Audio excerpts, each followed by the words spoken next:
시청자 여러분, 안녕하십니까? 여기는 이영기의 독일 이야기 TV입니다. 오늘은 30년 전에 독일 통일을 이룩한 이 독일 국민들이 10월 3일을 기해서 30년의 독일 통일을 축하하고 있습니다. 한마디로얘기해서 너무 부럽습니다. 그동안 이 날을 맞이해서 그동안 한 2주 전부터 신문에서, 라디오에서, TV에서, 그리고 10월 3일 정부 차원에서 독일이 통일한 날을 기념하는 것을 보면서 참 얼마나 제가 부러워했는지 모릅니다. 우리는 아직도 통일이 안 되지 않았어요. 근데 독일은 통일된 지 벌써 30년의 세월이 흘렀어요. 제가 독일 통일의 날 10월 3일을 맞이할 때마다 늘 저는 관심을 갖고 지금까지 쳐다보았습니다. 근데 이번의 경우는 특히 30년의 세월이 흘렀기 때문에 더더구나 의의가 있지 않나 이렇게 생각을 합니다. 이번 정부 차원에서 슈타인마이어 대통령은 이런 얘기를 했어요. 그동안의 통일의 성공사를 얘기하면서 그래도 많은 실수를 하지 않았나. 그래서 이것을 어떻게 앞으로 극복할 수 있냐 하는 의미에서 좋은 격려사를 했다고 보고, 앙겔라 메켈도 앞으로 또 희망을 갖고 다 같이 남은 아직도 잘 안 된 부분을 해결해 나가자, 이런 얘기를 했어요. 제가 이런 걸 보면서 참 독일이 통일된 이후 30년 흐르면서 그동안 많은 사건들이 흘렀어요. 또 통일 얘기를 여러 분야에서 얘기를 하더라고요. 근데 독일 통일의 범위가 너무 광범하기 때문에 각자 자기들의 의견을 얘기를 할 수 있어요. 저도 독일에 그동안 쭉 산 사람의 한 사람으로서 저대로의 독일에 관한 얘기를 할 수 있는 거죠. 저는 독일 통일을 당할 때마다 동방정책의 설계자, 브란트 동방정책 설계자 에건바의 얘기가 항상 떠오릅니다. 통일이 되고 나서 에건바가 뭐라고 얘기했냐면은 독일 통일은 세 가지로 해석을 했어요. 고바초프가 독일 통일을 가능케 했고, 독일 국민들이 독일 통일을 결정했고, 그리고 콜 그때 당시 총리가 이 통일의 기회를 잘 포착한 결과로 독일 통일이 아주 참 맞는 얘기 같습니다. 고바초프가 없었더라면 독일 통일이 어렵겠었겠죠. 또 독일 동독 국민들이 일어나지 않으면 어떻게 백림장벽이 무너졌겠어요. 이 동독 사람들이 평화혁명을 통해서 우리는 국민이다. 그때 라이프치히 중심으로 힘찬 그 데모들을 했어요. 평화혁명이라고 하는데요. 그것이 89년 9월달, 10월달, 11월달 이렇게 쭉 이어지는데, 그들의 구호가 우리는 국민이다. 그리고 자유선거, 자유여행 이런 걸 부르짖었어요. 그 결과로 백림장벽이 무너지더라고요. 그리고 그것을 잘 관찰한 콜은 1989년 11월 18일, 1989년이죠. 11월 28일자로 통일의 10개 조항을 발표하는 거예요. 그러면서 힘차게 통일의 방향으로 나가는 거죠. 그래서 에건바가 얘기한 것처럼 이 세 가지 조건이 충족되지 않았나. 근데 우리가 여기서 주목하지 않으면 안 되는 것이, 백림장벽이 무너졌다고 해서 통일이 되는 건 아니에요. 이때 콜이 적극적으로 이 기회를 포착했다는 점에서 우리는 주목할 만해요. 그의 식개종, 그 후 통일이 되는 밑바탕이 됐습니다마는 콜 같은 인물이 있었기 때문에 저는 통일이 완전하게 가능하지 않나 이렇게 생각합니다.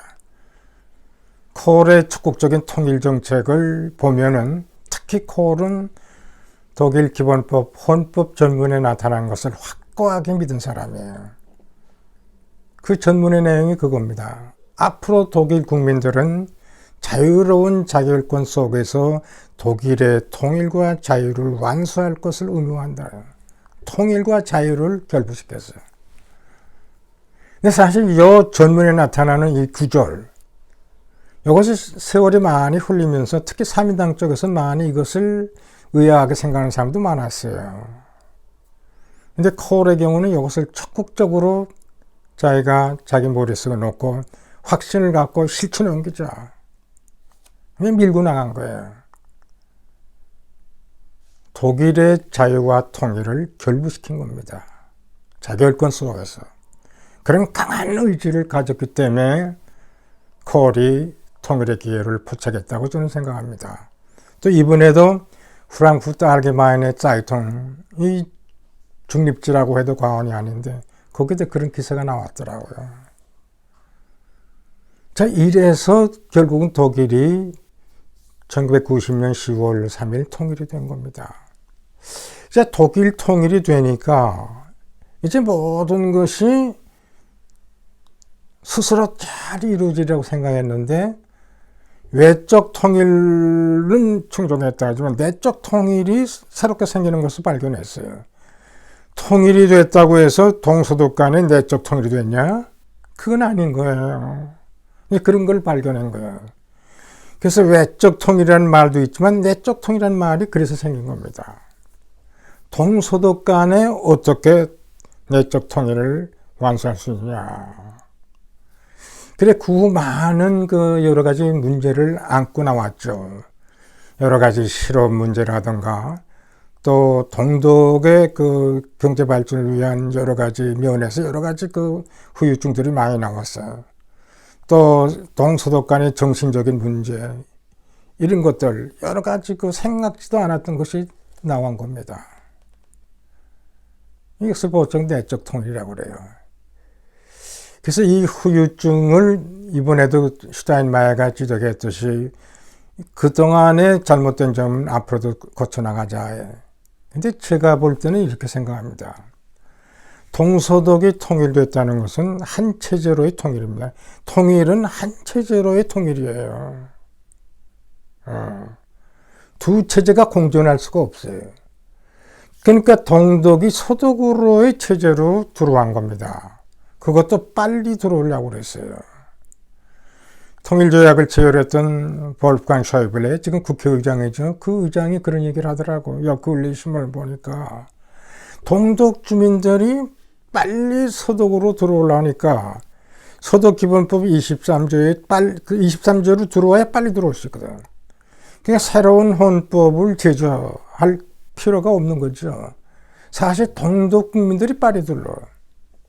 그러다 보니까 통일 이후에 새로운 형태의 헌법도 만들 그 필요가 없었던 거죠. 그리고 서독이 가지고 있던 기본법, 헌법이 아주 잘 된 거예요. 특히 기본권 1조에서 19조.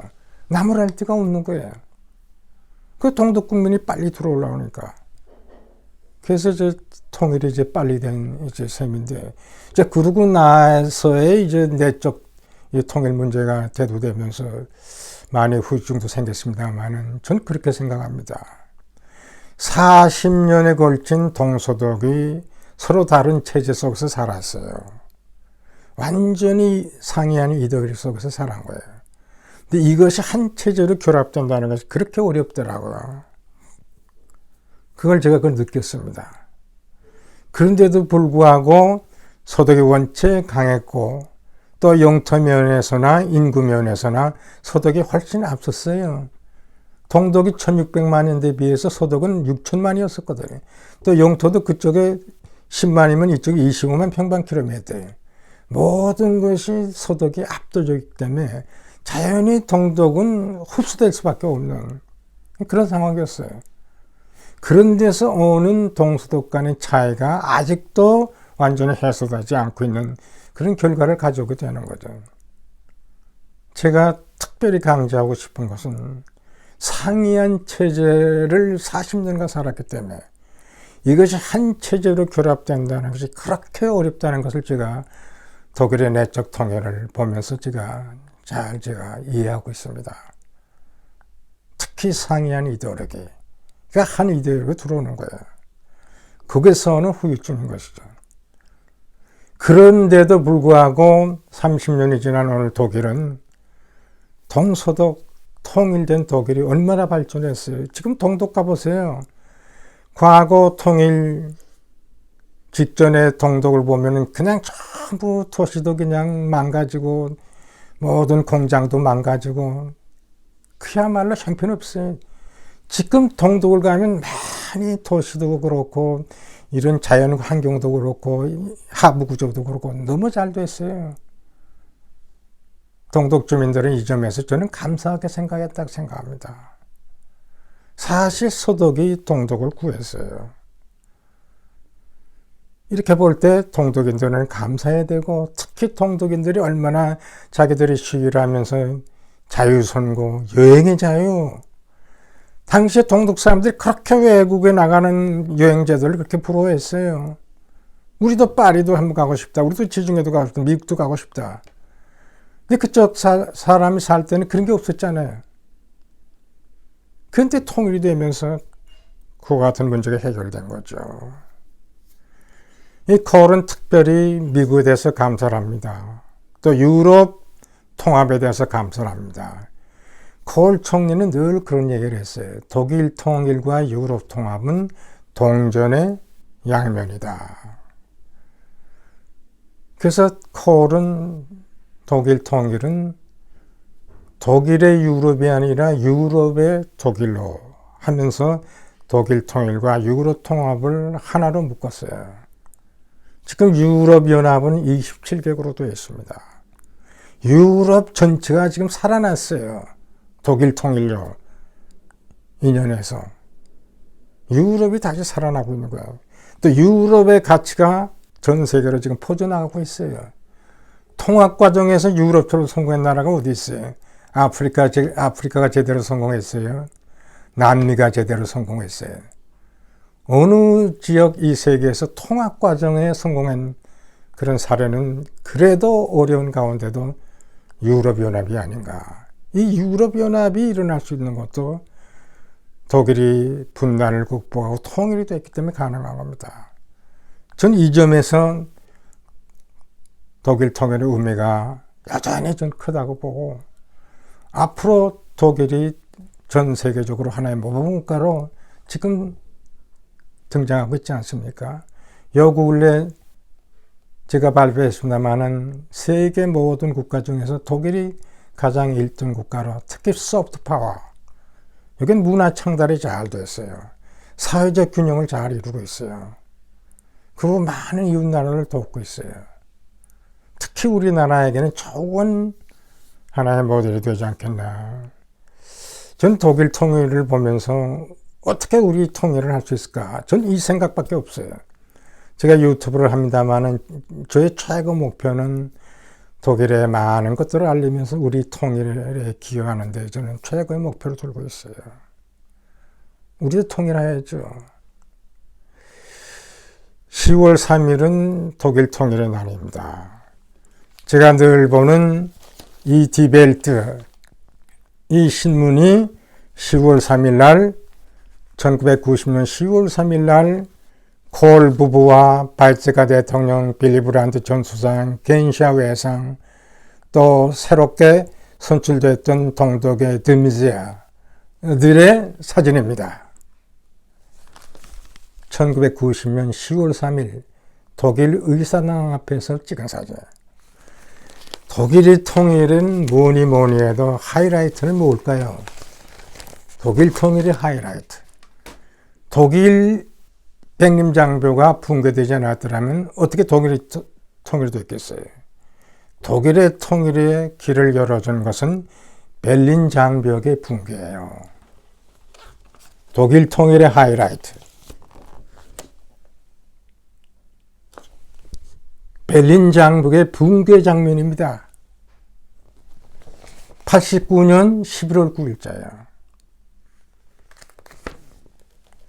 1961년 베를린 장벽이 구축될 때 그 장벽을 지키던 동독 국민이 총을 버리고 서독으로 넘어가는 사진, 너무나 유명한 사진입니다. 동독 군인이 총을 버리면서 서독으로 넘어오는 거예요. 이 얼마나 멋지는 사진입니까? 휴전선을 지키고 있는 인민군 장병 여러분, 이 사람처럼 총을 버리고 남쪽으로 넘어오세요. 그렇게 된다면 그것은 마치 독일의 통일을 가져온 베를린 장벽의 붕괴와도 유사하지 않을까.